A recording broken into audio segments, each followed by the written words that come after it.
Now, the global tech and startup industry is witnessing a stream of layoffs. Tech giants like Google and Microsoft and Meta and Amazon, they've all laid off thousands of employees. And amidst all this gloom and doom, there's finally some good news coming in.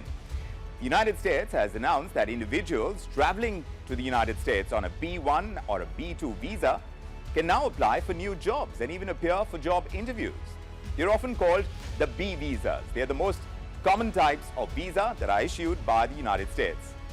While the B-1 visa is issued mainly for short-term business trips, the B-2 visa is issued mainly for tourism. And now, in a series of tweets that we've been reading, the U.S. Citizenship and Immigration Services, or like it's called the USCIS, says that when non-immigrant workers are laid off, they wrongly assume that they may have no option but to leave the country within 60 days. This move comes at a time when a large number of foreign-born workers, including Indians, have been laid off by tech giants and startups alike.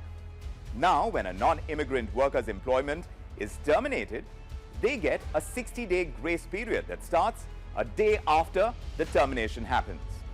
And during this grace period, a non-immigrant worker can take several actions to remain in the United States. These actions include filing an application for a change of non-immigrant status or an application for the adjustment of status, among others.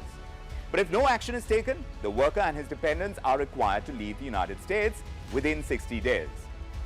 So this decision by the USCIS comes a month after two Indian American organizations have launched an online petition urging President Biden to extend the grace period of H-1B visas from 2 months to a year.